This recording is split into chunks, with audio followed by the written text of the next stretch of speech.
హామీలను మాట ఇచ్చిన ప్రకారము తేదీలు ప్రకటించిన ప్రకారము అమలు చేయలేక కాలయాపన చేయడానికి ప్రజల దృష్టిని మరల్చడానికి శ్వేత పత్రాల పేరిట జ్యుడిషియల్ ఎంక్వైరీల పేరిట ప్రాజెక్టుల సందర్శన పేరిట కొత్త డ్రామాకు తెరదీసినట్టుగా కనిపిస్తున్నది. చేయవలసిన పని చేయకుండా ప్రజలను మరొకసారి డైవర్ట్ చేయడానికి ప్రయత్నం చేస్తున్నట్టుగా కనిపిస్తున్నది. మేము శ్వేత పత్రాలను స్వాగతిస్తున్నాం, జ్యుడిషియల్ ఎంక్వైరీలను కూడా స్వాగతిస్తున్నాం. అవి మేము కోరుకున్నాం కూడా. రాష్ట్ర ప్రజలకు వాస్తవాలు తెలియాలి అంటే జ్యుడిషియల్ ఎంక్వైరీ జరగాలని మేమే కోరుకున్నాం. ఈరోజు కాళేశ్వరం ప్రాజెక్టుకు వెళ్లి వారే కొన్ని వాస్తవాలు ప్రజలకు తెలియజేశారు. అందుకు కూడా వారికి ధన్యవాదాలు. అందులో మొట్టమొదటిది కాళేశ్వరం ప్రాజెక్టు పైన 1,00,000 కోట్ల రూపాయల అవినీతి జరిగింది అని సాక్షాత్తు రాహుల్ గాంధీ గారే అనేక బహిరంగ సభలలో చెప్పడం జరిగింది. ప్రస్తుత ముఖ్యమంత్రి గారు కూడా 1,00,000 కోట్ల అవినీతి జరిగిందని చెప్పడం జరిగింది. కాంగ్రెస్ పార్టీ నాయకులు కూడా అనేక మంది 1,00,000 కోట్ల అవినీతి కాళేశ్వరంలో జరిగింది అని చెప్పారు.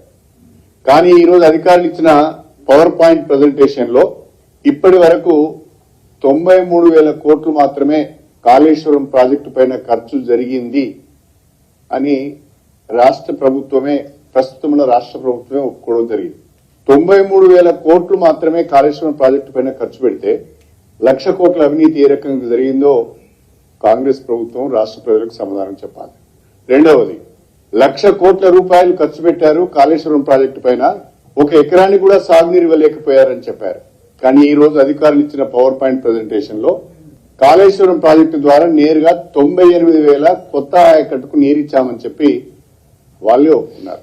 ఒకవైపు శ్రీరామ్ సాగర్ ప్రాజెక్టు మొదటి దశ, రెండవ దశ లోయర్ మానేర్ డ్యామ్ కు దిగువన నల్గొండ జిల్లాలోని తుంగతుర్తి, సూర్యాపేట, కోదాడ వరకు కూడా కలుపుకొని 15 లక్షల ఎకరాల వరకు స్టెబిలైజేషన్ జరిగింది. కొత్తగా 98,000 ఎకరాలకు సాగునీరు వచ్చింది అని చెప్పి రాష్ట్ర ప్రభుత్వమే ఇవాళ పవర్ పాయింట్ ప్రజెంటేషన్ లో చెప్పడం జరిగింది. అంటే నిన్నటి వరకు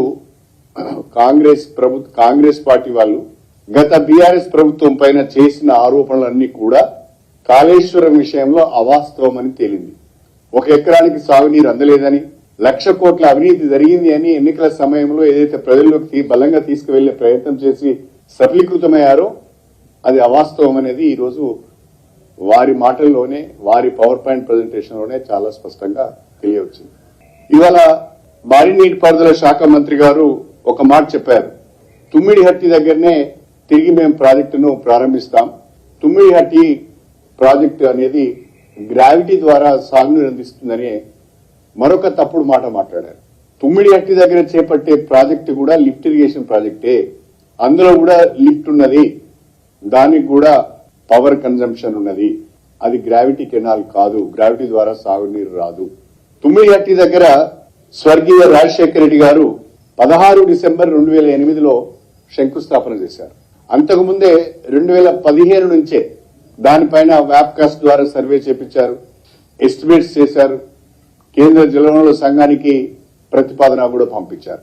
కేంద్ర జలవనరుల సంఘం చాలా స్పష్టంగా చెప్పింది, మీరు అనుకున్నట్టుగా 160 టీఎంసీల నీటి లభ్యత తమిడిహట్టి దగ్గర లేదు, ఎగువ రాష్ట్రాలు వాడుకుంటే మీకు 100 టీఎంసీలు కూడా దొరకవు, అక్కడ మీరు ప్రతిపాదించిన ప్రాజెక్టు సక్సెస్ కాదు, వాటర్ అవైలబిలిటీ లేదు అని చెప్పి కేంద్ర జలవనరుల సంఘం రాష్ట్ర ప్రభుత్వానికి లేఖ ద్వారా చాలా స్పష్టంగా 2015లోనే తెలియజేయడం జరిగింది. అంతేకాకుండా మహారాష్ట్ర ప్రభుత్వం అప్పుడున్న ముఖ్యమంత్రి చాలా స్పష్టంగా మన రాష్ట్ర ముఖ్యమంత్రి కిరణ్ కుమార్ రెడ్డి గారికి లెటర్ రాస్తూ, మీరు తొందరపడి తమిడిహట్టి దగ్గర 152 మీటర్ల ఎత్తుతోని ప్రాజెక్ట్ నిర్మాణం చేస్తున్నారు, దానికి మేము ఒప్పుకోవడం లేదు. 148 మీటర్లకే మీరు పరిమితమై ప్రాజెక్ట్ కట్టుకోవాలి, లేకుంటే మా మహారాష్ట్రలో సబ్మెర్జెన్స్ వస్తున్నది, మా ప్రజలు ఒప్పుకోవడం లేదు, దీనికి మేము సమ్మతించము. మీరు యూనిలేటరల్ గా అంటే మా అంగీకారం లేకుండానే గనక మీరు నిర్మాణం చేస్తే జరగబోయే పరిణామాలకు మీరే బాధ్యత వహించవలసి వస్తుంది, మీరు పెట్టే ఖర్చంతా కూడా నీళ్ల పాలైంది అని చెప్పి ఆయన చాలా స్పష్టంగా ఒక లెటర్, ఇది 5 అక్టోబర్ 2013న మహారాష్ట్ర ముఖ్యమంత్రి గారు మన రాష్ట్ర ముఖ్యమంత్రి కిరణ్ కుమార్ రెడ్డి గారికి ఒక లేఖ రాశారు. అదేవిధంగా సెంట్రల్ వాటర్ కమిషన్ ఇదైతే సెంట్రల్ వాటర్ కమిషన్ కూడా మనకు ఒక లెటర్ రాసింది, సిడబ్ల్యూసి డేటెడ్ అగైన్, ఇది కూడా 2008లోనే. వీళ్ళు కూడా చాలా స్పష్టంగా చెప్పారు, వాటర్ అవైలబిలిటీ లేదు, మీరు స్టోరేజ్ రిజర్వాయర్లను కూడా పెంచుకోవాల్సిన అవసరం ఉన్నది, మరి ఆ రకంగా మీ ప్రతిపాదన లేదు, ఇది మేము వాటర్ అవైలబిలిటీ లేనప్పుడు దీన్ని అంగీకరించే అవకాశం లేదు అని చెప్పి వాళ్ళు కూడా చాలా స్పష్టంగా సిడబ్ల్యూసి కూడా చెప్పింది. అంటే కేంద్ర జలవనరుల సంఘం తమిళిహట్టి దగ్గర మీరు అనుకున్నట్టుగా 160 టీఎంసీల వాటర్ అవైలబిలిటీ ఉండడం లేదు, కాబట్టి అక్కడ ప్రాజెక్టు కట్టుకోవడం వల్ల లాభం లేదు అని చాలా స్పష్టంగా చెప్పారు. మహారాష్ట్ర ప్రభుత్వం 152 మీటర్ల ఎత్తుతో మీరు ప్రాజెక్టు కనుక కట్టినట్లయితే దానికి మేము సమ్మతించడం లేదు, దానికి పూర్తి బాధ్యత మీరే వహించాలని చెప్పి మనకు లేఖ రాసింది. అయినా కూడా డిసెంబర్ 16, 2008లో అప్పటి ముఖ్యమంత్రి రాజశేఖర రెడ్డి గారు దీనికి ఫౌండేషన్ వేశారు. 2008 నుంచి జూన్ 2014 వరకు కాంగ్రెస్ పార్టీ అప్పటి ఆంధ్రప్రదేశ్ లో అధికారంలో ఉన్నది. నేను అడుగుతున్నా, ప్రస్తుతం ఉన్న కాంగ్రెస్ పార్టీ నాయకులు ఆనాడు కూడా ఉన్నారు మంత్రులుగా, ఈనాడు మంత్రులుగా ఉన్న వాళ్ళు కొంతమంది ఆనాడు కూడా మంత్రులుగా ఉన్నారు.